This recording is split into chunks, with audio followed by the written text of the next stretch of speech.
Mummy ने कहा, एक पिज्जा का आधा पिज्जा खा लो। ये जो एक पिज्जा का आधा पिज्जा हुआ, इस बराबर हिस्सा को ही फ्रैक्शन कहते हैं। तो शुरू करते हैं आज का topic fraction. Welcome to my channel Seekho smartly. What is a fraction? Fraction किसे कहते हैं?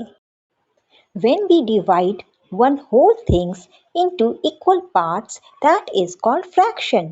मतलब जब हम किसी पूरी चीज को बराबर हिस्से में बांट देते हैं और उनमें से कुछ पार्ट लेते हैं, उसे ही फ्रैक्शन कहते हैं। In short, a fraction is a part of a whole. एक चीज का बराबर हिस्सा दिखाना। Now the question is, how do you write a fraction? Fraction कैसे लिखेंगे? Fraction equal to numerator by denominator. याद रखने के लिए हम कह सकते हैं न्यूमरेटर वो पार्ट होता है जो हम लेते हैं और डिनोमिनेटर टोटल पार्ट को कहते हैं। एग्जाम्पल, एक सर्कल को मैंने 2 इक्वल पार्ट में डिवाइड किए तो टोटल कितने पार्ट हुए? 2। टोटल पार्ट को नीचे लिखेंगे। अब उसमें से एक पार्ट को कलर कर दिए तो कलर पार्ट ऊपर लिखेंगे तो वो हो गए 1/2 और जिसमें कलर नहीं हुआ उसे भी लिखेंगे 1/2।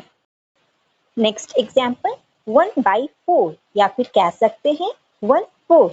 इसमें सर्किल को मैंने 4 इक्वल पार्ट में डिवाइड किए तो टोटल कितने पार्ट हुए? 4। टोटल पार्ट को नीचे लिखेंगे। अब उसमें से एक पार्ट को कलर कर दिए तो कलर पार्ट हो गए 1/4 और जिसमें कलर नहीं हुए उसे लिखेंगे 3/4। Next example, fraction 2/8। एक सर्कल को मैंने 8 इक्वल पार्ट में डिवाइड किए तो टोटल कितने पार्ट हुए? 8। टोटल पार्ट को नीचे लिखेंगे। अब उसमें से 2 पार्ट को कलर कर दिए तो कलर पार्ट हो गए 2/8 और जिसमें कलर नहीं हुआ उसे लिखेंगे 6/8। Next example, fraction 3/9। इसमें एक स्क्वायर को मैंने 9 इक्वल पार्ट में डिवाइड किए तो टोटल कितने पार्ट हुए? 9। टोटल पार्ट को नीचे लिखेंगे। अब उसमें से 3 पार्ट को कलर कर दिए तो कलर पार्ट हो गए 3/9 और जिसमें कलर नहीं हुआ उसे लिखेंगे 6/9। इस फ्रैक्शन में 3/9 इक्वल टू 1/3 लिखा है। ये क्यों होता है? 3 के टेबल में 9 आता है। कितनी बार में आता है? 3 बार में आता है। इसलिए 3 को 9 से डिवाइड कर दिए और 1/3 हो गया। अगर फ्रैक्शन का कंसेप्ट क्लियर हो गया तो स्टार्ट करते हैं प्रैक्टिस क्वेश्चन।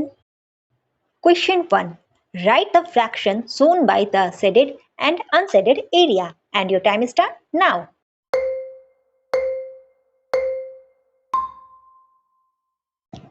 आंसर, सबसे पहले हम लोग बॉक्स काउंट करेंगे तो टोटल बॉक्स 9 है तो डेनोमिनेटर क्या होगा? 9। फिर शेडेड पार्ट को काउंट करेंगे तो शेडेड पार्ट कितना है? 5 और अनशेडेड पार्ट कितना है? 4। तो शेडेड फ्रैक्शन क्या होगा? 5/9 और अनशेडेड फ्रैक्शन क्या होगा? 4/9। Next question, right the fraction shown by the shaded and unshaded area and your time start now.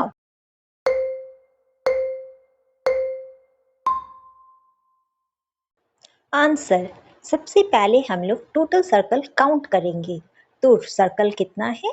28। Denominator क्या होगा? 28। फिर हम लोग शेडेड पार्ट को काउंट करेंगे जो 24 है और अनशेडेड पार्ट 4 है तो शेडेड फ्रैक्शन क्या होगा? 24/28 और अनशेडेड फ्रैक्शन क्या होगा?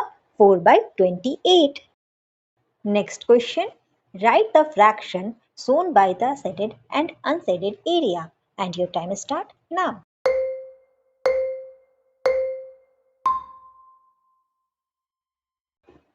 आंसर, टोटल स्क्वायर कितने हैं? 16। तो डिनोमिनेटर क्या हो गया? 16 और शेडेड पार्ट कितने हैं? 8। तो शेडेड फ्रैक्शन क्या हो गया? 8/16। अनशेडेड पार्ट कितने हैं? 8। तो अनशेडेड फ्रैक्शन क्या हो गया? 8/16। अगर आपको मेरी वीडियो पसंद आए तो प्लीज़ लाइक और सब्सक्राइब कीजिएगा। मिलते हैं अगले वीडियो में addition and subtraction of fraction. Thank you.